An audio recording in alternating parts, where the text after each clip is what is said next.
ప్రభువైన యేసుక్రీస్తు యొక్క నామములో కూడి ఉన్నాం. సహోదరి యావన్ మందికి వందనాలు ఇచ్చున్నాము.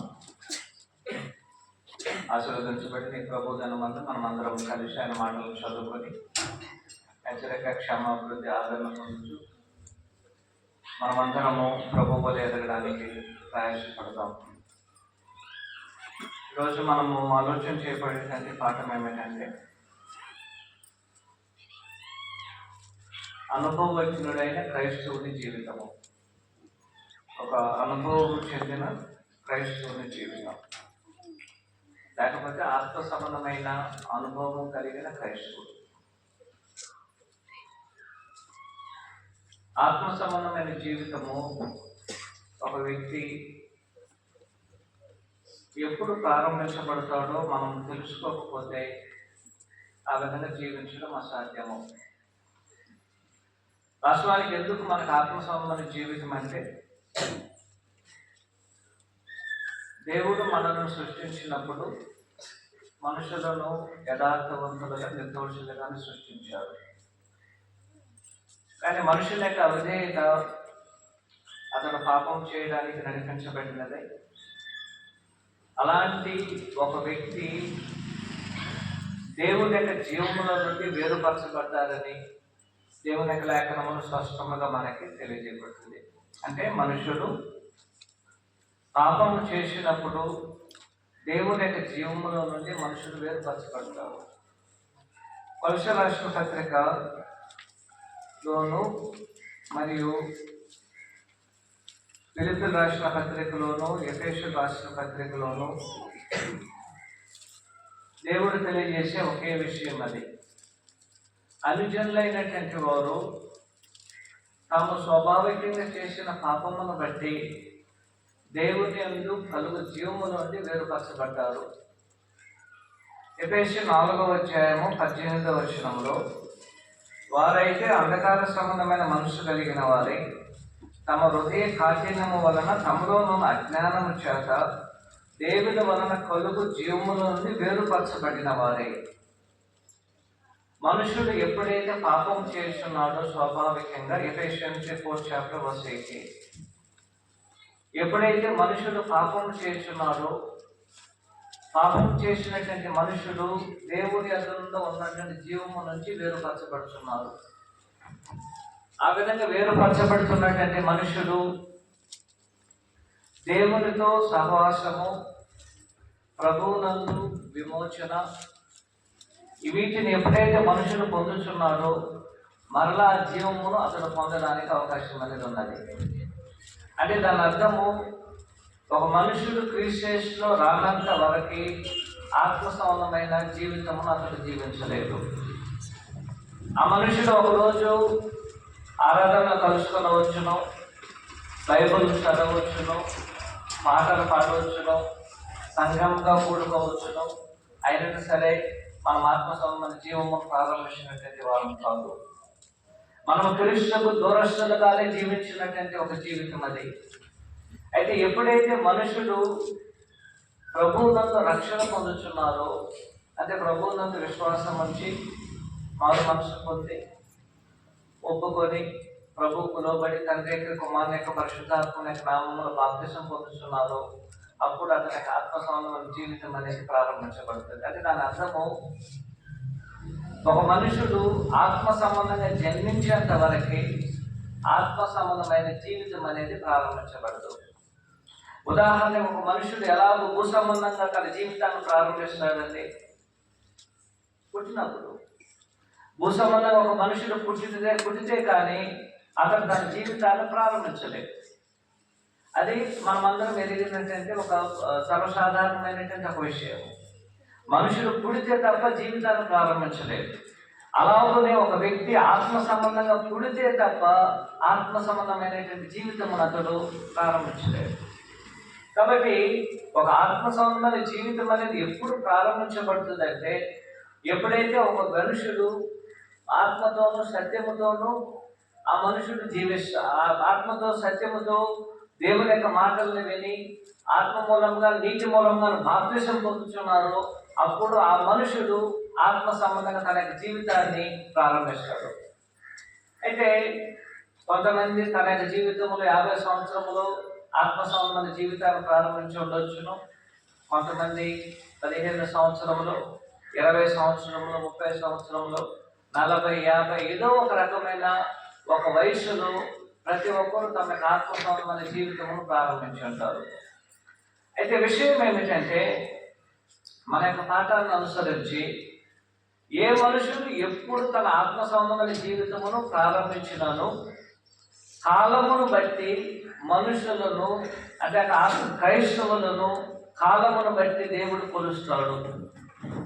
నేను ఎంతకాలం క్రీస్తులో జీవించానో ఆ జీవితమును బట్టి నేను క్రీస్తులో ఎదుగుతున్నానా లేదని దేవుడు మనలను పరీక్షించడం జరుగుతుంది. ఇప్పుడు చదివినటువంటి హెబ్రీ రాసిన పత్రిక 5వ అధ్యాయము 11వ వచనము 12వ వచనము, ప్రత్యేకించి 12వ వచనములు గమనించండి. కాలమును బట్టి మీరు చూచితే మీరు బోధకులుగా ఉండవలసిన వారై ఉండగా దేవోక్తుల మొదట మూలపాఠంలో ఒకటి మీకు మరలా బోధించవలసి వచ్చును. మీరు పాలు తాగవలసిన వారే కానీ బలమైన ఆహారం తినగలిగిన వారు కాదు. కాబట్టి ఒక ఆత్మ సంబంధమైన జీవితం అనేది ప్రారంభించబడినప్పటి నుంచి ఇప్పటి వరకు నేను ఏ జీవితాన్ని జీవించున్నానో ఆ అన్ని సంవత్సరముల యొక్క జీవితాన్ని దేవుడు కాలముతో కొలుస్తాడు. అంటే క్రైస్తుడు అయిపోయాను కాబట్టి నేను 30-40 సంవత్సరాలు 50 సంవత్సరాలు క్రైస్తుడు ఉన్నానని చెప్పుకోవడం ప్రయోజనం లేదు.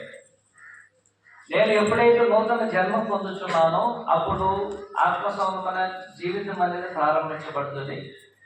అప్పటి నుంచి ప్రతి సందర్భంలో దేవుడు మన జీవితాన్ని ఏం చేస్తాడు? కొలుస్తాడు ఆయన. క్రైస్తవ జీవితం అనేది కాలమును బట్టి కొలవబడేటువంటిది. హెబ్రీ క్రైస్తవులు చూసి అని చెప్తున్నారు, మీరు కాలమును బట్టి ఏం విధంగా ఉండాలి? కాలమును బట్టి చూస్తే మీరు అభివృద్ధి చెందిన వారుగా ఉండాలి. కాలమును బట్టి మీరు చూస్తే బోధకులుగా ఉండాలి. 14వ వచనంలో కాలమును బట్టి మీరు చూస్తే మీరు పరిపూర్ణులుగా ఉండవలేను. ఇక్కడ ఉపయోగించబడినటువంటి పదం అనేది ఏమిటంటే పరిపూర్ణంగా ఉండవలేను. 13వ వచనంలో మీరు నీతి వాక్య విషయం అనుభవం లేని వాడే ఉన్నాడు. వయసు వచ్చినటువంటి వారి అభ్యాసం చేత మేలు వివేచించి సాధకం చేయబడిన జ్ఞానేంద్రం కలిగి ఉన్నారు కనుక బలమైన ఆహారమే వారికి తగును. ఆ పుట్టినోట్లో 2లో గమనించండి అని చెప్తున్నాడు. పరిపూర్ణ గురించి మాట్లాడుతున్నాడు. అంటే ప్రతి మనుషుడు కాలమును బట్టి మనం ఎంతగా క్రీస్తులు అభివృద్ధి పొంది ఉన్నామో కొలబడుతుంది. అయ్యా నేను 10 సంవత్సరాలు క్రీస్తులో ఉన్నానా? దేవుడు ప్రతి సంవత్సరము నేను ఎంత ఎదిగి ఉన్నానో దేవుడు నన్ను కొలుస్తాడు. ప్రతి సంవత్సరము ఈ సంవత్సరం నేను కొలబడుతున్నానా? వచ్చే సంవత్సరం కూడా దేవుడు ఏం చేస్తాడు? నన్ను ఆయన కొలుస్తాడు. ఉదాహరణకి ఇక్కడ గమనించినట్లయితే హెబ్రీ క్రైస్తవుల కాలమును బట్టి ఏ విధంగా ఉండవలేను? వారు పరిపూర్ణులుగా ఉండాలి. కాలమును బట్టి వారు పరిపూర్ణతను చెందుకోవలేను. కానీ వారు కాలమును బట్టి ఏ విధంగా ఉన్నారు? కాలమును బట్టి వారు ఇంకనూ చిన్నపిల్లలుగానే ఉన్నారు. కాలమును బట్టి చూస్తే మీరు పరిపూర్ణులుగా ఉండవలేను. కానీ ఇప్పటికి మీరు ఏ విధంగా ఉన్నారు? చిన్నపిల్లలుగానే ఉన్నారు. దాని అర్థం ఏమిటంటే క్రైస్తవ జీవితం అనేది సమయమును బట్టి కాలమును బట్టి కొలవబడేటది. దీనిని కొలిచేది ఎవరు? మనుషులు కాదు, దేవుడు కొలుస్తాడు. ఈ యొక్క కొలమానం అనేది దేవుని వల్ల కలిగినటువంటిది. ప్రతి మనుషుల యొక్క ఆత్మ సంబంధమైన జీవితమును దేవుడు తన కొలమానముతో కొలుస్తున్నాడు. ఇప్పుడు హెబ్రీ క్రైస్తవులు కాలమును బట్టి చూసినట్లయితే అన్నప్పుడు ఈ హెబ్రీ క్రైస్తవులు ఏదో 1 సంవత్సరం 2 సంవత్సరాల నుంచి క్రైస్తవులైనటువంటి వారు కాదు. ఉదాహరణకి సుమారు వీరి గురించి ఒక అవగాహన ఏమిటంటే ఈ క్రైస్తవులు అనేటువంటి వారు మొట్టమొదటి యెరూషలేములో సంఘం స్థాపించబడినప్పుడు ఏర్పడినటువంటి క్రైస్తవులకు ఉండడానికి అవకాశం అనేది ఉంటున్నది. 33లో సంఘం స్థాపించబడినప్పుడు అనేక వేల మంది క్రీస్తులోనికి వచ్చారు. అనేక 3,000 మంది, తర్వాత 4,000 మంది, 5,000 మంది, 8,000 మంది ఆ విధంగా విపరీతంగా వారు పెరిగారు. అయితే కొంతకాలానికి పత్రికను ఈ యొక్క గ్రంథకర్త రచించి వారికి తెలియజేసే ఒక ఆలోచన ఏమిటంటే, మీ ఆత్మ సంబంధమైన జీవితం అనేది కాలమును బట్టి కొలవబడేటంటిది. నేను ఈ సంవత్సరం జీవించున్నానంటే ఈ సంవత్సరము నేను ఎంతగా అభివృద్ధి పొందాను దేవుడు దాన్ని కొలుస్తున్నాడు. నేను ఎంతవరకు క్రీస్తు యేసులో బాప్తిసం పొందినది మొదలుకొని ఎప్పటి వరకు నేను ఎంతగా ఆత్మ సంబంధంగా అభివృద్ధి పొంది ఉన్నానో దేవుడు దాన్ని క్షుణ్ణముగా కొలుస్తున్నాడు. మనుషులు కొలవాల్సినటువంటి అవసరం లేదు. మనుషులు మనం కొలవడానికి మనకి సరైనటువంటి టూనికలు అనేది లేకపోవచ్చు. కానీ దేవుని యొక్క దృష్టిలో ప్రతి మనుషుడు, ప్రతి క్రైస్తవుడు కాలమును బట్టి కొలవబడేటటువంటి వాడు. అంటే ఇక్కడ కాలమును బట్టి కొలవబడుచున్నాడంటే ఏ విధంగా అతను కాలమును బట్టి కొలవబడుచున్నాడండి అని చెప్తున్నాడు. గమనించండి 12వ వచనంలో, కాలమును బట్టి చూస్తే మీరు బోధకులుగా ఉండవలేను. అయితే మీరు ఏం చేస్తున్నారు? ఇప్పుడు ఒకటి దేవోక్తులను మరలా మీకు మూలపాఠములను బోధించాల్సినటువంటి అవసరం అనేది ఏర్పడింది. అంటే దాని అర్థం ఏమిటి? అక్కడ అర్థం ఏమిటి గమనించిన 13వ వచనములో, మరియు పౌలు కాదు ప్రతివాడు శిశువే కనుక నీతి వాక్య విషయంలో అనుభవం లేని వాడే ఉన్నాడు. ఇక్కడ ఆయన కొలిచేటువంటి కొలత ఏమిటంటే, నేను 10 సంవత్సరాలుగా బాప్తిసం పొందినట్లయితే 10 సంవత్సరాలకు ముందుగా, 5 సంవత్సరాలకు ముందుగా, 50 సంవత్సరాలకు ముందుగా, 20 సంవత్సరాలకు ముందు నేను బాప్తిసం పొంది ఉన్నానంటే ఆ కాలమును బట్టి దేవుడు మనము ఆత్మ సంబంధంగా ఎంతగా అభివృద్ధి పొందుతున్నామో దేవుడు దానిని కొలుస్తున్నాడు. దీంట్లో మనం తప్పించుకోలేదు. ప్రతి మనుషుడు కొలవబడుచున్నాడు. అంటే దేవుడు అనేక మంది క్రైస్తవులు ఉన్నారు కదా, నాకు మాత్రం ప్రత్యేకత లేదు. ప్రతి క్రైస్తవుని ఆయన కొలుస్తున్నాడు. నేను ఇన్ని సంవత్సరములుగా దేవుడు నాకు అనుగ్రహించిన జీవముతో, ఆత్మ సంబంధమైన సహాయముతో నేను క్రైస్తవుడిగా అభివృద్ధి పొందుచున్నానా లేదనేదే దేవుడు మనం కొలిచేటువంటి కొలత. ఇక్కడ ఏ విధంగా కొలబడుతుంది ఆ కొలతను గురించి మనం ఆ తర్వాత చూద్దాము. ఇంకొక ఉదాహరణ ద్వారా ఎలాగో దేవుడు కాలమును బట్టి ప్రతి క్రైస్తవుని కొలుస్తున్నాడు. ఒక చిన్న ఉదాహరణ నేను గమనించాలి. లోకసువార్త 13వ అధ్యాయము 6 నుంచి 11 వచనాలు. లోకసువార్త 13వ అధ్యాయము 6 నుంచి 11 వచనాలు.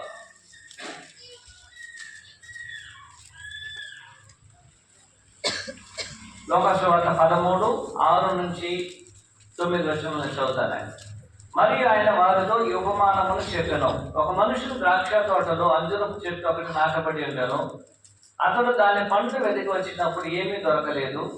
కనుక అతడు, ఇదిగో 3 ఏళ్ల నుండి నేను ఈ అంజూరపు చెట్టు పండ్లను వెతుకుచున్నాను, దాని ఏమీ దొరకలేదు. దీన్ని నరికి వేయమని, దీనివల్ల ఈ భూమికి ఎలా వ్యర్థమైపోవాలని ద్రాక్ష తోట మాలితో చెప్పాను. అయితే వాడు, అయ్యా, నేను దాని చుట్టూ త్రవ్వి ఎరువు వేయినట్లు ఈ సంవత్సరం కూడా ఉండనేమో. అది ఫలించినా సరే లేని ఏడు నరికించి వేయమని అతనితో చెప్పాను. ఇక్కడ ఒక చెట్టు ఉన్నది. ఈ చెట్టు కూడా ఏ విధంగా కొలబడుచున్నదండి? ఏ విధంగా కొలబడుచున్నది? కాలమును బట్టి కొలబడుచున్నది. ఇప్పుడు నేను ఎన్ని సంవత్సరాలు చూస్తున్నాను? 17వ వచనంలో 3 ఏళ్ల నుండి నేను చేస్తున్నాను, అంజూరపు పండ్లను నేను వెతుకుతున్నాను. అంజూరపు పండ్లను అంటే ఆత్మ సంబంధమైన ఫలము నుండి దేవుడు మర్యాద ఏం చేస్తున్నాడు? ఎదురు చూస్తున్నాడు. 2 సబ్జెక్టులు గమనించారు.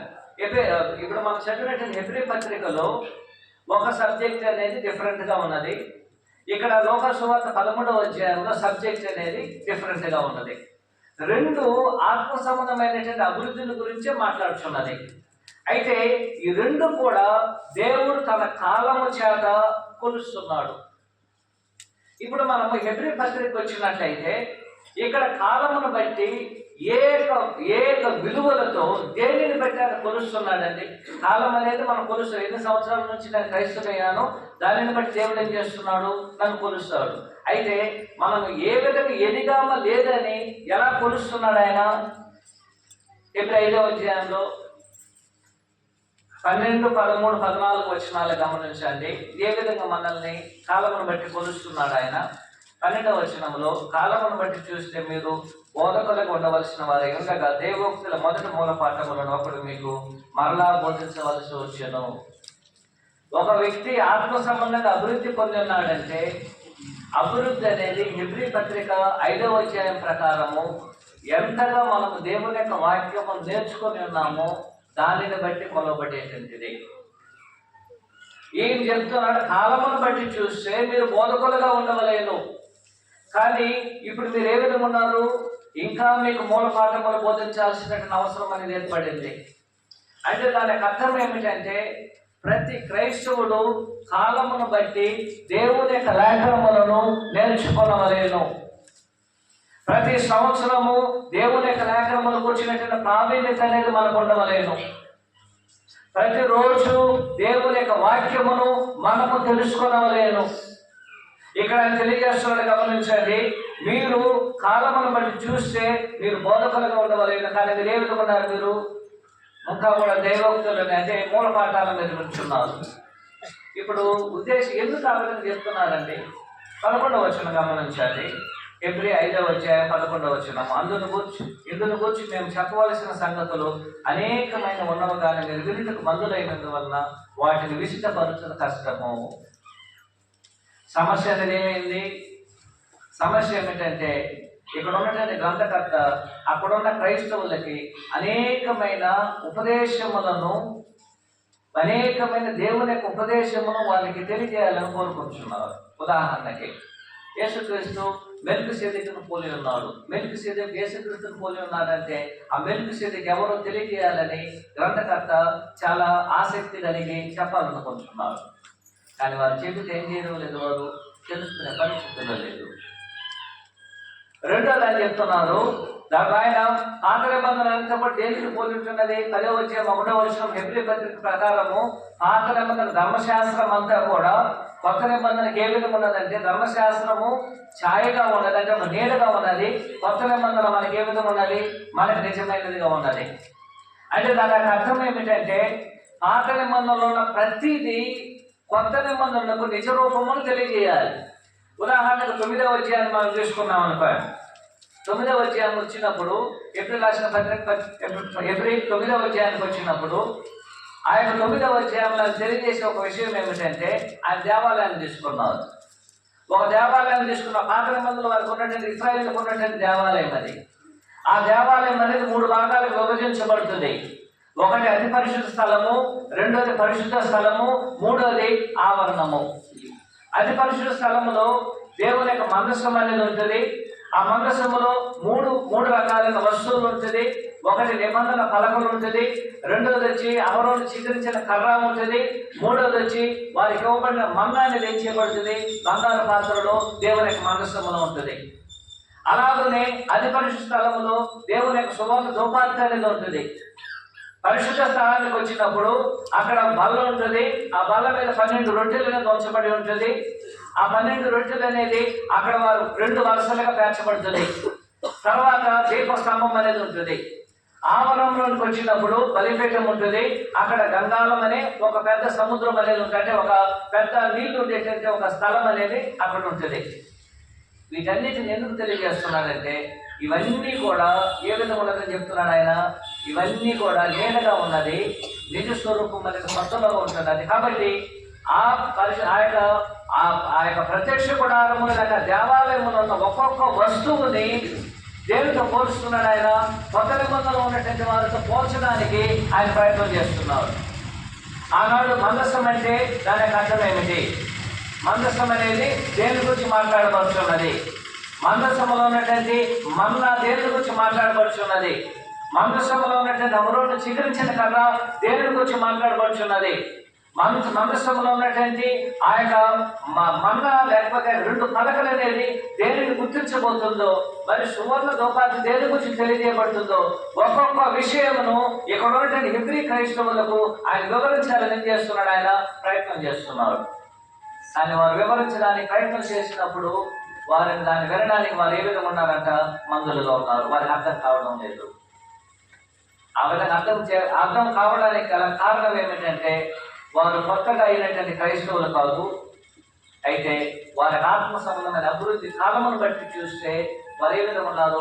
ఇంకొన పసిపిల్లలుగానే ఉన్నారు. ఇంకొన వారు పసిపిల్లలుగానే ఉన్నందు వలన ఇలాంటి దేవుని యొక్క గొప్ప కార్యక్రమములను ఆనాడు చేయలేకపోతున్నారు, వారికి తెలియజేయలేకపోతున్నారు. దేవుని యొక్క ఉన్నతమైనటువంటి కార్యములు, ఉదాహరణకు దేవుని యొక్క దైవత్వము, దేవుని యొక్క గుణాతిశయములు, దేవుని యొక్క శక్తి, దేవుని యొక్క జ్ఞానము, వీటన్నింటిని ఏం చేయలేకపోతున్నారు, తెలియజేయలేకపోతున్నారు. మరియు యేసుక్రీస్తు ప్రభువుకి వచ్చినటువంటి అనేకమైన విషయములు ఏం చేయలేకపోతున్నారు, ఆయన తెలియజేయలేకపోతున్నారు. దానికి ఉన్నటువంటి ఏకైక కారణం ఏమిటంటే అక్కడ ఉన్నటువంటి వారు సంవత్సరాలు అయిపోతున్నది, కానీ వారి ఆత్మ సంబంధమైన అభివృద్ధి అనేది ఏం చేయబడింది, కుంటుపడినది.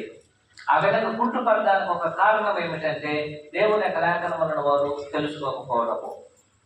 ఈనాడు క్రైస్తవులు ఏంటంటే మనము దేవుని యొక్క లేఖనములను సరిగా తెలుసుకోకపోయినట్టయితే మనం కూడా ఆత్మ సంబంధంగా అభివృద్ధి పొందినటువంటి వారం కాదు. మనం క్రీస్తు ఎన్ని సంవత్సరాల నుంచి బాప్తిసం పొందామనేది ఇంపార్టెంట్ కాదు, ఎంతగా దేవుని యొక్క లేఖనములను మనము నేర్చుకొని ఉన్నాము, ఎంతగా దేవుని యొక్క లేఖనాలను మనము చదివి తెలుసుకొనిచున్నాము. ఆ విధంగా మనం దేవుని యొక్క లేఖనములను సరిగా తెలుసుకోకపోయినట్లయితే మనము ఆత్మ సంబంధంగా అభివృద్ధి చెందినటువంటి వారము కాదు. ఒక వ్యక్తి ఆత్మ సంబంధమైన అభివృద్ధిని పొందవలేనంటే మొదట ఏం చేయవలసిన అతడు మొదట మూలోపదేశాలు తెలుసుకోవాలి. మొదట ఒక వ్యక్తి లేఖనములను తెలుసుకొనవలేనంటే మూలోపదేశములను ప్రతి మనుషులు ఏం చేయవలేను, తెలుసుకొనవలేను. ఇది ప్రతి ఒక్కరు తెలుసుకోవాలి. ఎందుకంటే అదంతా కూడా దేవుని ఉపదేశములో అది భాగమై ఉన్నది. దేవుని మూలోపదేశంలో ఏమిటి, 6వ అధ్యాయం 1వ వచనంలో ఈ విధంగా తెలియజేస్తారు, గమనించండి. ఆయన 6వ అధ్యాయం 1వ వచనము, హెబ్రీయులకు రాసిన పత్రిక 6:1. కాబట్టి నిశ్చయ క్రియలను విడిచి మారు మనసు పొందుటయు దేవుని యందు విశ్వాసమును బాప్తిసం కూర్చిన బోధయు హస్త నిక్షేపమును మృతుల పునరుత్థాన జ్ఞానమును నిత్యమైన తీర్పు పునాదిని మరలా వేయక క్రీస్తును కూర్చిన మూలోపదేశములను మాని సంపూర్ణ మొదటకు సాగిపోతాము. మూలోపదేశాలు ఏమిటో 1-2 వచనాలు తెలియజేశాడు ఆయన. వీటన్నిటిని ప్రతి ఒక్కరు ఎరిగి ఉండాలి. మనమందరం వీటిని గురించి తెలుసుకొని ఉండాలి. వీటిని గురించి తెలుసుకునవలేను. ఇక్కడ చెప్పబడిన ప్రతి ఒక్కరి దేవుని యందు విశ్వాసం అంటే ఏమిటో ప్రతి ఒక్కరు ఎరిగి ఉండాలి. మరియు బాప్తిసము కూర్చిన బోధన ఎరిగి ఉండాలి, మృతుల పునరుత్థానం గురించి ఎరిగి ఉండాలి, నిత్యమైన తీర్పును గురించి ఎరిగి ఉండాలి. మరి ఆయన చెప్తున్నారు, క్రీస్తును కూర్చున్నటువంటి మూల ఉపదేశములను మాని, ఈ మూల ఉపదేశములన్నిటిని ప్రతి మనుషుడు ప్రతి క్రైస్తవుడు ఎరిగి ఉండాలి. 2, అది ఎరిగి ఉన్నట్టయితే అది ప్రతి ఒక్కరు ఎరిగి ఉండాలి. కారణం ఏంటంటే ఆత్మ సంబంధమైన అభివృద్ధి అనేది అక్కడే ప్రారంభించబడుతుంది. 2, అంత మాత్రం కాకుండా దేవునికి ఇక్కడ చెప్తున్నాడు, ఉపదేశంలో 2 భాగాలు ఉన్నాయి, గమనించారు. ఒకటి మూలోపదేశములు ఉన్నది, రెండోది అని చెప్తున్నాడు ఇంకా నేను బోధించాల్సిన అవసరం అనేది ఉంటున్నది, కానీ మీరు వినడానికి ఏ విధంగా ఉన్నారు, మీరు మందులుగా ఉన్నారు. అంటే మూలోపదేశముల తర్వాత దేవుని యొక్క ఉన్నతమైనటువంటి రహస్యములు అనేది ఉన్నది, దేవుని యొక్క సత్యమైనటువంటి సువార్త అనేది ఉంటున్నది, బలమైన ఆహారం అనేది ఉంటున్నది. దాన్ని కూడా ప్రతి క్రైస్తవులు నేర్చుకోవాలి. కానీ ఇక్కడ హెబ్రీ క్రైస్తవులు ఏం చేయలేకపోయారు, కాలం బట్టి ఆల్మోస్ట్ 35 సంవత్సరాలు అయిపోయింది క్రైస్తవులు అయ్యి. పత్రిక అనేది 70 సంవత్సరాల ముందుగా రాయబడింది. వారు క్రైస్తవులు సుమారు 33 అయ్యారు, 35 అయి ఉండొచ్చును. ఈ 35 సంవత్సరములలో వారు ఏం చేయలేకపోయారు, ఇంకా కూడా కాలమును బట్టి వారు అభివృద్ధి చెందడం లేదు. ఆ విధంగా అభివృద్ధి చెందుతున్నారు లేదని దేవుడు ఏం చేస్తున్నాడు, మనల్ని చూస్తూనే ఉన్నాడు. అయ్యా నేను 20 సంవత్సరాల నుంచి క్రైస్తవుడు అయ్యాను, మంచిదే, కానీ 20 సంవత్సరాలు కావాల్సిన అభివృద్ధి అనేది నాలో కనబడాలి. 20 సంవత్సరములుగా నేను క్రైస్తవుడు అయినట్లయితే ఆది కాలము నుంచి ప్రకటన కాలం వరకు ఎంత నేను తెలుసుకుని ఉన్నాను, ఎన్ని దేవుని లేఖనములు నేను గుర్తించి ఉన్నాను, ఎంతగా నేను తెలుసుకోవడానికి నేను ప్రయాసపడుతున్నాను. ఇక్కడ చెప్తున్నాడు, అయ్యా మొదటగా మనం ఏం చేయవలేను, మూలోపదేశములను ప్రతి ఒక్కరూ తెలుసుకోవలేను.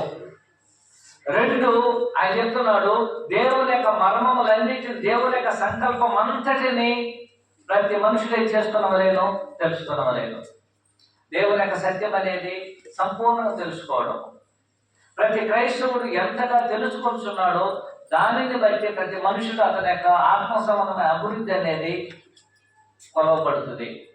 దేవుడు ఎలా కొలుస్తున్నాడు గమనించిన మనుషుల్ని. దేవుడు కొలవడానికి దేవుడు తీసుకున్న విషయం ఏమిటి, కాలమును బట్టి దేవుడు ఎలా కొలుస్తున్నాడు, ఎంతగా మనం దేవుడి యొక్క లేఖనములు నేర్చుకుని ఉన్నామో దానిని బట్టి నేను ఆత్మ సంబంధంగా అభివృద్ధి పొందున్నాను లేదని దేవుడు ఏం చేస్తున్నాడు, కొలుస్తున్నాడు. ఎంతగా మనం దేవుని లేఖనాలు నేర్చుకుని ఉన్నాము, మనం దేవుని యొక్క లేఖనాలు నేర్చుకోవడానికి సమయం పెట్టుకుంటాం. ఆదివారమున 31 గంట వరకు దేవుని వాక్యం వింటే సరిపోతుంది అనుకుంటున్నాం. అది సరిపోదు. ప్రతి దినము దేవుని యొక్క వాక్యములను మనం చదవాలి. ప్రతి దినము దేవుని యొక్క వాక్యాన్ని వినాలి.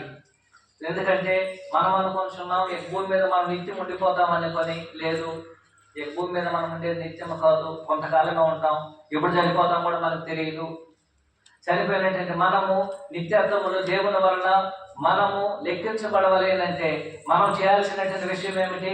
మనం ఎప్పుడు బాప్తిసం పొంది ఉన్నాము, ఎప్పుడు ఆత్మ సంబంధమైన జీవమును పొంది ఉన్నాము, ఎప్పుడు మనం ఆత్మ సంబంధంగా జన్మించాము, అప్పటి నుండి మనమందరము దేవుని యొక్క లేఖనములను క్షుణ్ణముగా తెలుసుకోవలేను.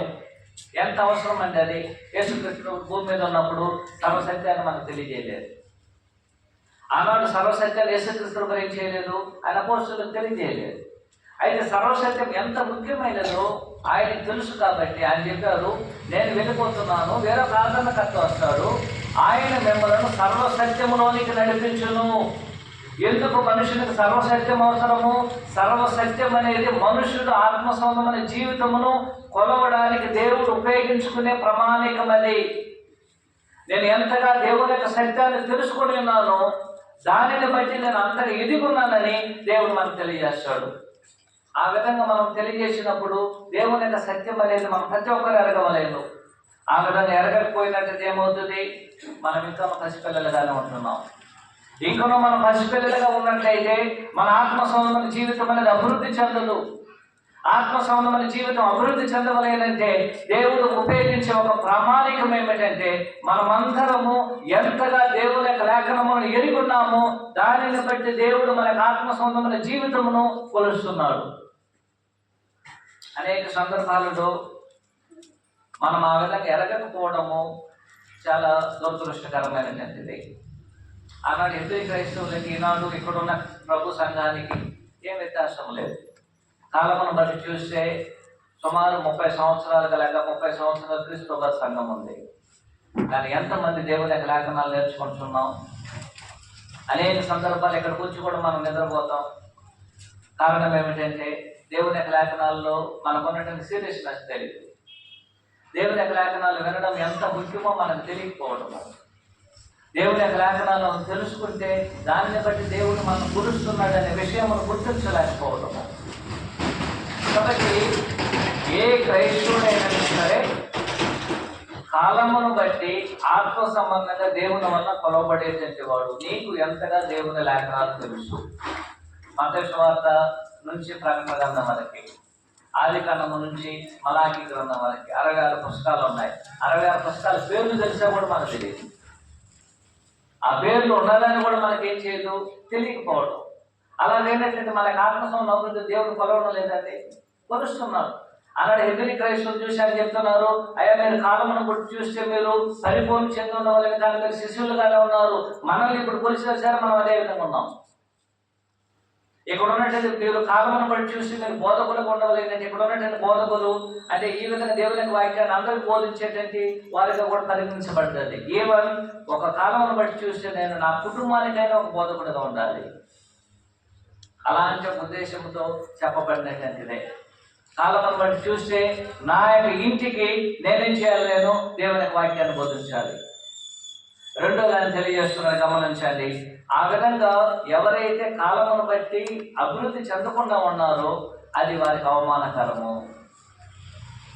కాలమును బట్టి దేవుని యొక్క లేఖనమును నేను తెలుసుకోకపోతే అది ప్రతి మనుషునికి అవమానకరమైనటువంటిది, చాలా అవమానం అది. దేవుడు చెప్తున్నాడు అది అవమానం అది. ఎందుకంటే మీరు ఇంకా చిన్నపిల్లలుగానే ఉన్నారు. ఎంత అవమానమో గమనించారు. వయసును బట్టి చూస్తే వారు ఏ విధంగా ఉన్నారు? చాలా సంవత్సరాలు క్రీస్తులో ఉన్నారు. అయ్యా మేము 40 సంవత్సరాలు క్రీస్తులో ఉన్నాం, 30 సంవత్సరాలు క్రీస్తులో ఉన్నాం. అలాంటి వారిని చూసి అయ్యా మీరు పెద్దవాళ్ళు కాదు, ఇంకా మీరు చిన్నపిల్లలు అన్నప్పుడు ఎంత అవమానకరమైనటువంటిది అది, ఎంత బాధకరమైనది గమనించాలి. కాబట్టి ప్రతి మనుషుడు కాలమును బట్టి కొలబడుచున్నాడు, ఎంతగా దేవుని యొక్క లేఖనములను మనము ఎరుగున్నామని. 2, ప్రతి మనుషుడు కాలమును బట్టి కొలుస్తున్నాడు, ఎంతగా మనం ఆత్మ సంబంధమైన ఫలములను ఫలించున్నామని. అదే మనం చదివినటువంటి లోక సువార్త 13వ అధ్యాయం. ఇక్కడ వచ్చినట్లయితే ఎబ్రీ పత్రికలో మనం చదివినది కాలమును బట్టి ఎంతగా దేవునికి వాక్యం నేర్చుకున్నామో దాన్ని బట్టి కొలబడతాం. ఇక్కడ ఎబ్రీ 13వ అధ్యాయానికి వచ్చినప్పుడు కాలమును బట్టి ఆత్మ సంబంధమైన ఫలములను ఎన్ని ఫలించున్నామో దానిని బట్టి మనం కొలబడతాం. ఇక్కడ లోకసువార్త 13వ అధ్యాయంలో 3 సంవత్సరాలు ఒక ద్రాక్ష తోట, ఒక ఉపమానం అనేది చెప్పబడింది. ఒకటి మనుషునికి ద్రాక్ష తోట ఉన్నది. ఆ ద్రాక్ష తోటలో ఒక అంజూరపు చెట్టు అనేది నాటబడినటువంటి అంజూరపు చెట్టు 3 సంవత్సరములుగా యజమానుడు దాన్ని చూస్తూనే ఉన్నాడు. 3 సంవత్సరాల నుంచి పండ్లు ఏం కాయడం లేదు. వెంటనే తోటమాలిని పిలిచారు.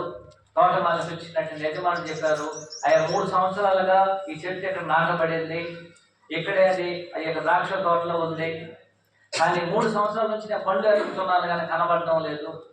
అందువలన పండ్లు కాయని ఆ చెట్టుని ఉంచడం వల్ల ఏం ప్రయోజనం లేదు. భూమికి నష్టమే. దానికి నీళ్లు పోస్తున్నాం, అన్ని చేస్తున్నాం, అది పండు పండకుండా ఉన్నట్లయితే అది ఉంచడం వల్ల ఏం ప్రయోజనం ఉంది? ఆ యొక్క దాన్ని తీసేసి వేరే చెట్టు నాటుకోవచ్చు. అందువల్ల ఆయన చెప్పాడు, వెంటనే ఆ చెట్టును నరికించేయి. అందుకు తోటమాలి చెప్పాడు, అయ్యా 1 సంవత్సరం నాకు గడువు ఇవ్వు. ఈ సంవత్సరం ఏం చేస్తాను, నేను ఒక ప్రత్యేకమైన శ్రద్ధ తీసుకుంటా. దానికి నేను సత్తు వేస్తాను, ఎరువు వేస్తాను, నీళ్లు పోస్తాను, దాని చుట్టూ ఉన్నటువంటి ఆ యొక్క కలుపును తీసేస్తాను. అది ఏదైనా పేదకుండా ఉండడానికి ఏదైనా రాళ్ళు ఉంటే దాన్ని తీసేసి నేనేం చేస్తాను, దాన్ని శుభ్రపరుస్తాను. ఆ విధంగా చేయడం ద్వారా ఈ సంవత్సరం మనం చూద్దాము, ఫలిస్తే సరే, లేనంటే ఏం చేద్దాం, నేను దాన్ని పొందరికేద్దాము. దేవుడు ఈ అవకాశాన్ని ఈ సంవత్సరం మనకి ఇచ్చున్నాడు. ఆత్మ సంబంధమైన ఫలములను ఫలించినట్లయితే, ఈ సంవత్సరం మన ఇంతవరకు నేను ఫలించలేనట్లయితే దేవుడు చెప్తున్నాడు, ఈ సంవత్సరం నీకు గడువు ఇస్తున్నా. ఈ గడువులు తీసుకున్నట్లయితే మనము ఆత్మ సంబంధంగా ఇంకా అభివృద్ధి పొందడానికి ఇష్టపడకపోయినట్లయితే, ఎలాగ ఆత్మ సంబంధంగా అభివృద్ధి పొందడము? ఆత్మ ఫలములను ఫలించడం ద్వారా. ఆత్మ సంబంధమైన ఫలాలు నేను ఎన్ని ఫలాలు ఫలించవలేను మనకు దేవుని యొక్క లేఖనములు అనేది స్పష్టంగా తెలియజేయబడుతున్నది. గలతీయులకు రాసిన పత్రిక 5వ అధ్యాయంలో మనం ఏ విధమైన ఫలములను ఫలించవలేను దేవుడు స్పష్టంగా మనకు తెలియజేస్తున్నాడు. గలతీయులకు రాసిన పత్రిక 5వ అధ్యాయము 21వ వచనము 22వ వచనం గమనించారు. అయితే ఆత్మ ఫలం ఏమనగా ప్రేమ, సంతోషము, సమాధానం, దీర్ఘశాంతం, దయాళత్వం, మంచితనము, విశ్వాసము, సాత్వికము, ఆశా నిగ్రహము. ఇవన్నీ ఆత్మ సంబంధమైన ఫలాలు. ఈ ఫలాల్లో మనకి ఎన్ని ఫలాలు ఫలించున్నామండి? మనకి ప్రేమ ఉందా, సంతోషం ఉందా, సమాధానం ఉందా, దీర్ఘశాంతం ఉందా, దయాళత్వం ఉందా, మంచితనం ఉందా, విశ్వాసం ఉందా, సాత్వికం ఉందా, ఆశా నిగ్రహం ఉందా? ఇన్ని ఫలాలు చెప్పారు కదా. ఎన్ని ఫలాలు ఉన్నాయి ఒక్కొక్క చెప్పడం చూద్దాం. ఈ ఫలాలలో ఒక ఫలం ఉండే వాళ్ళ చేతులు లేపండి చూద్దాం. 2 ఉన్న వాళ్ళ చేతులు లేపండి. 3 ఉన్నవాళ్ళు, 4 ఉన్నవాళ్ళు. ఏ ఫలము లేనట్లయితే ప్రభువు ఎందుకు మనల్ని భూమి మీద వ్యర్థంగా ఉంచవలేను? ఆయన తోటమంతా చెప్తున్నాడు, ఎందుకు వ్యర్థంగా ఉంచడం? ఆయన చెట్టును ఏం చేద్దాం, మనము అది చేద్దాం. దేవుడు ఆ విధంగా ఆలోచన చేసినట్లయితే ఇంకా కూడా దేవుడు ఏం చేస్తున్నాం, మన విషయంలో దీర్ఘశాంతం కలిగి ఉన్నాడు. పోయిన సంవత్సరం మనం ఏ ఫలాలు ఫలించకపోయినా సరే దేవుడు మన విషయంలో దీర్ఘశాంతమును చూపించి ఇంకా మనకు ఆయుష్కాలను ఇస్తున్నాడు. ఇంకో ఏం చేస్తున్నాడు, దేవుడు మనకి కావలసిన వాటి అన్నిటిని ఇస్తున్నాడు. ఎందుకని? ఇంకా మనం ఫలిస్తామనేసి. కానీ ఈ సంవత్సరం కూడా మనం ఫలించకపోయినట్టయితే మనకి దేవుని వల్ల కలిగేటువంటి నష్టం అనేది మనకు అతీతంగా ఉండడానికి అవకాశం ఉన్నది. కాబట్టి ఒక క్రైస్తవుడు ఫలించడానికి ప్రతి మనుషుడు చేయాల్సినటువంటి 2 విషయములు ఏమిటంటే, ఫలించాలి అనడానికి ఒక కారణం ఏమిటంటే, ఒకటి దేవుని యొక్క లేఖనములను మనము అభివృద్ధి చెందడం, అంటే దేవుని యొక్క లేఖనాలను తెలుసుకోవడం, దేవుని యొక్క లేఖనాలను చదవడము, దేవుని యొక్క లేఖనాలను మనము ఎల్లప్పుడూ వాటిని మెమరీ వేసుకోవడం. దేవారాష్ట్రంలో దేవుని యొక్క ధర్మశాస్త్రం ఏం చేస్తుంది, ధ్యానించడము. దేవుని యొక్క లేఖనాలు మనం తెలుసుకోవాలంటే ఏ లేఖనాలు అయితే మనం వింటున్నామో, ఏ లేఖనాలు మనం చదువుతున్నామో, ఏ లేఖనాలు అయితే మనము ఇతరుల వల్ల తెలపబడుతున్నామో వాటన్నిటిని జాగ్రత్తగా మనసులో ఉంచుకొని వాటిని ఎల్లప్పుడూ ఆలోచన చేయడము. అయ్యా దేవుని యొక్క లేఖనాలు ఇలాగ చెబుతున్నది కాబట్టి మనం జాగ్రత్త పడదాం. లేనట్లయితే మనం అనుకున్నట్లుగా ఈ భూమి మీద కూడా మనం ఈ విధంగా జీవించి చివరికి నరకం పోవడం వల్ల ఎందుకు క్రైస్తవుల వల్ల ఆలోచించే. ఇక భూమి మీద మనము ఇలాగులో జీవించి మనం ఆత్మస్వభావం ఫలాలు ఫలించకపోతే, దేవుని లేఖనాలను తెలుసుకోకపోతే మనం నరకం వెళ్ళడం వల్ల ఏం ప్రయోజనం ఉంది? దానివల్ల ఏ ప్రయోజనం లేదు. ముఖ్యంగా దేవుని యొక్క లేఖనములు ఎందుకు తెలుసుకోవాలండి? ఎందుకు తెలుసుకోవాలి? ఎందుకంటే దేవుని యొక్క లేఖనములు అనేది ప్రతి మనుషుని యొక్క జీవితమునకు ఆధారమై ఉన్నది. వాస్తవానికి దేవుని యొక్క సత్యం అనేది సంఘమునకు ఆధారమునై ఉన్నది. 1 తిమోతి 3:15 ఆ యొక్క సత్యం అనేది ఆ సంఘమునకు ఆధారమునై స్తంభమునై ఉన్నది. ఒకసారి 1 తిమోతి 3:15 తీసుకోవాలి.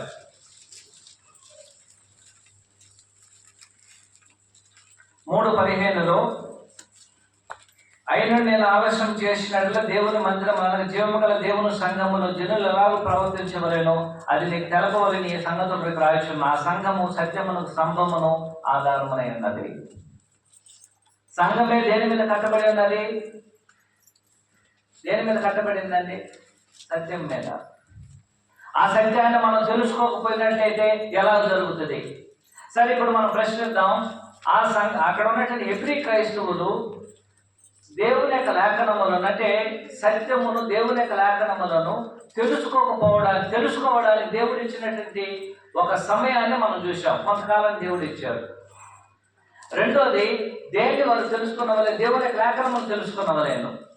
అయితే దేవుని యొక్క లేఖనములు ఎందుకు తెలుసుకున్నవలేనంటే సంఘమునికి అది ఆధారమును స్తంభమై ఉన్నది. ఈ దేవుని యొక్క లేఖనములు ఎక్కడ ప్రచురించబడుతుంది? సంఘములు ప్రచురించబడుతుంది. ఎఫెసీ 3:8 ఆయన తెలియజేస్తున్నారు, సంఘము ద్వారా దేవుని యొక్క నానా విధమైన జ్ఞానం అనేది ప్రచురించబడుతుంది. కరెక్ట్ అండి? అలాగైనట్లయితే ఇప్పుడు ఎందుకు ఎవ్రీ క్రైస్తవులు దేవుని యొక్క లేఖనం సరిగా తెలుసుకోలేకపోయారు?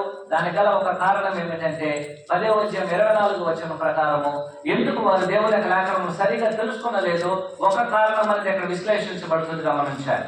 ఎబ్రీ 10:24 కొందరు మానుకొనుచున్నట్లుగా సమాజంగా కూడట మానుకొనక. ఎందుకు మీరు దేవుని యొక్క లేఖనమును తెలుసుకోలేకపోయారంటే దానికి ఒక కారణం ఏమిటంటే దేవుని యొక్క లేఖనములు ఎక్కడ బోధించబడుచున్నదో, ఎక్కడ ఆ యొక్క లేఖనములు ప్రచురించబడుతున్నదో ఆ సమాజంగా కూడుకున్న సంఘమును వారు ఏం చేయడం లేదు, వారు కలుసుకోవడం లేదు. సంఘంగా మనం కలుసుకోకపోవడం వలన ఎంతగా మనం కోల్పోతున్నామో గమనించాలి. కాబట్టి ఈ విధంగా అనేకమైన కారణాలు, దాని ఒక కారణం చూపించారు. ఆ ఒక కారణం ఏమిటంటే దేవుని యొక్క లేఖనాలు తెలుసుకోకపోవడానికి కారణము సంఘంగా కూడుకోకపోవడము. రెండోది, మనం ఆత్మ సంబంధంగా అభివృద్ధి పొందామంటే అభివృద్ధి అనేది దేనిని బట్టి దేవుడు కొలుస్తున్నాడు? నేను ఎన్ని ఫలములు ఫలించున్నాను దానిని బట్టి ఆయన నన్ను కొలుస్తున్నాడు. మూడోది, నేను ఫలాలు ఫలించినట్లయితే ఆ ఫలములు అనేది ఏం చేస్తుంది? ఇతరులకు ఏం చేస్తుంది అంటే అది ఉపయోగపడుతుంది. హోషేయ 14 ఈ విధంగా తెలియజేస్తుంది, గమనించాలి. హోషేయ 14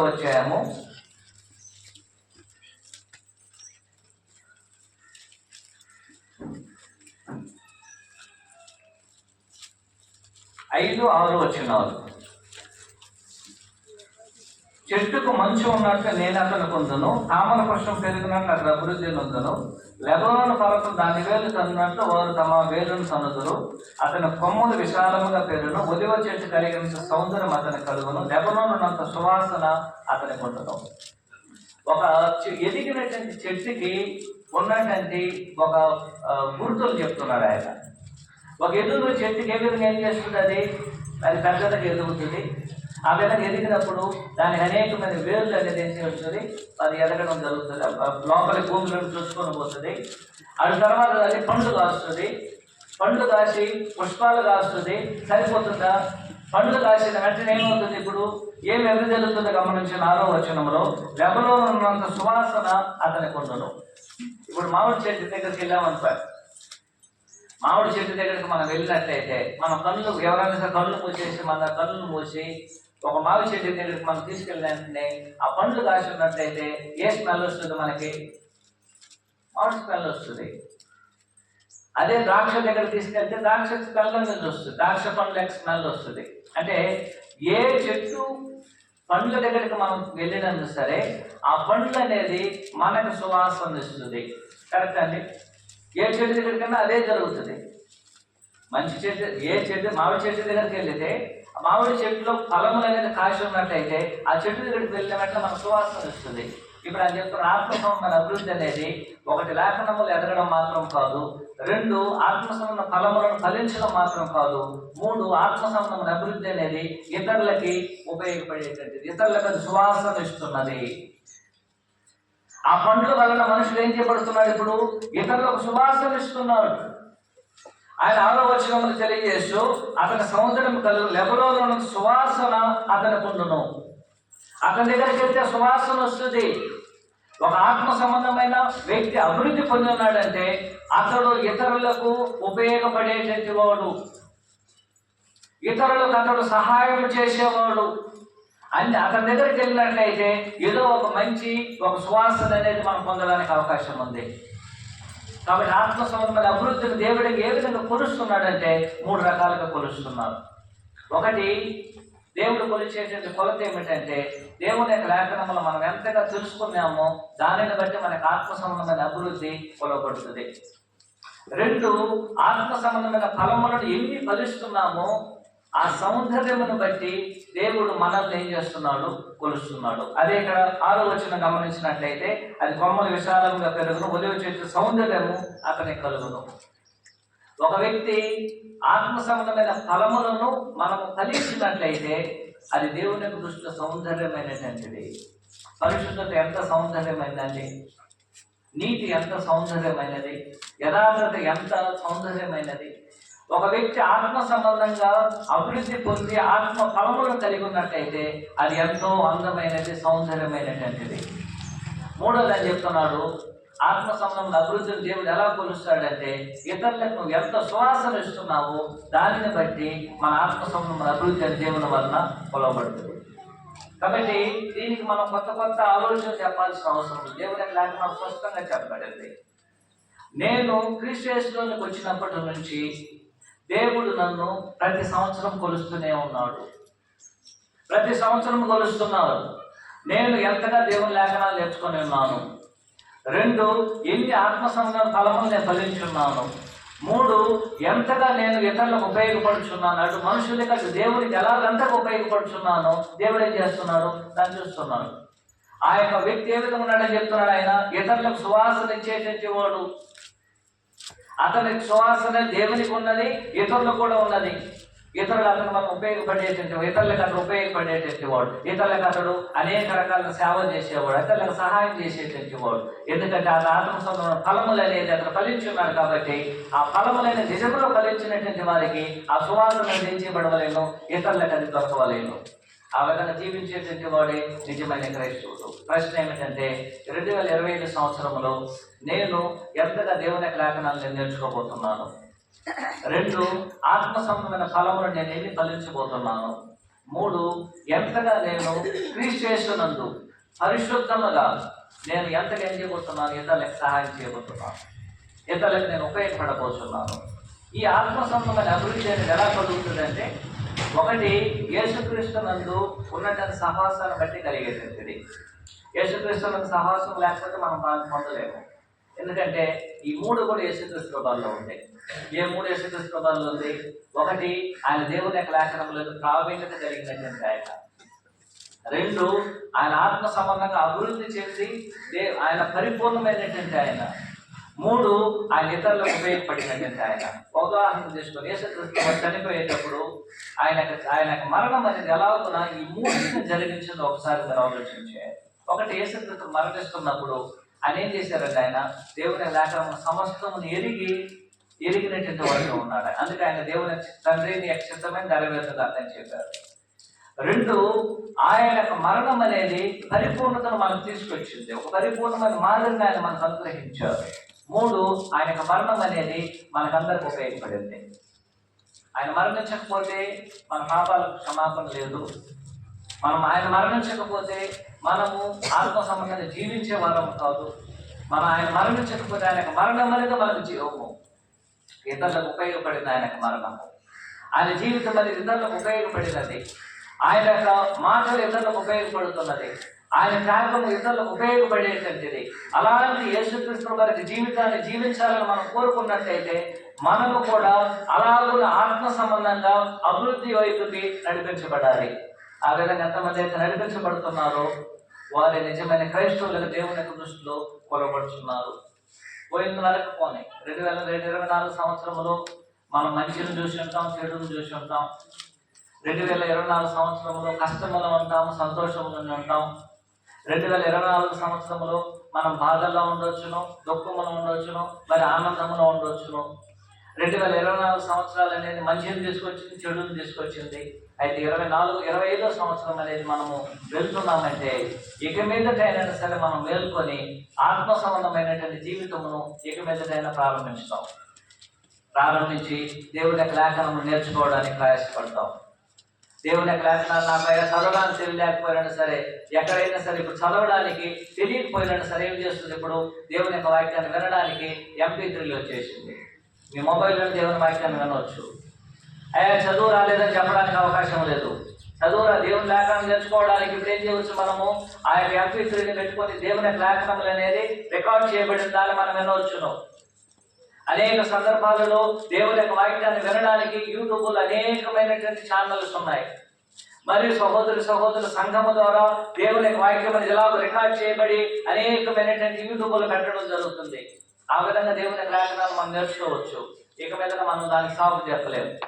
రెండోది ఏమిటంటే ఆత్మ ఫలములను ఎలగడానికి మనకి ఎన్ని ఫలములు ఫలించవలేనో అది కూడా మనం తెలుసుకోవడానికి అవకాశం ఉంది. 3, నేను నిజంగా దేవుని యొక్క లేఖనములను ఎదిగి ఉన్నట్లయితే, నిజంగా నేను ఆత్మ ఫలమును ఫలించి ఉన్నట్లయితే వాటి యొక్క సువాసన అనేది ఇతరులకు మనం కనపరచాలి. ఆ విధంగా చేయగలిగినప్పుడే మనం నిజంగా క్రీస్తులో అభివృద్ధి పొందిన ఆత్మ సంబంధమైన క్రైస్తవులుగా ఉండడానికి అవకాశం ఉంది. కాబట్టి అలాంటి వారుగా మనం అందరం ఉండాలని మనం ఒకరికొకరు ప్రార్థన చేసుకుంటూ మన యొక్క జీవితాన్ని నిజమైన క్రైస్తవ జీవితం వైపు నడిపిస్తూ ప్రభువులో మనం జీవించుదాం. ఓర్పుతమైనటువంటి మీ అందరికీ ప్రభు యేసు క్రీస్తు నామములో వందనాలు తెలియజేసుకుంటూ ఈ కార్యక్రమం ముగిస్తున్నాను. అందరికీ వందనాలు.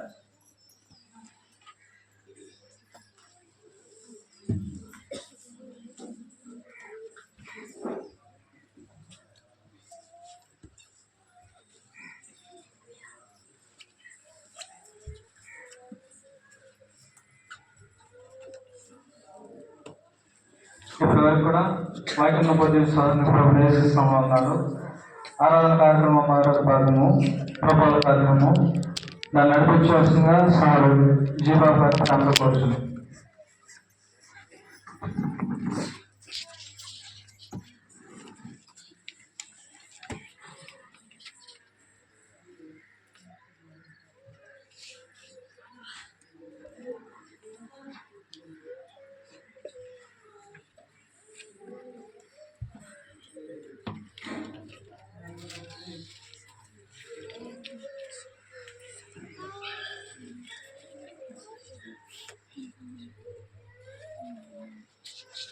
ఇప్పుడు వచ్చిన వారు మళ్ళీ మేము చేస్తున్నాము.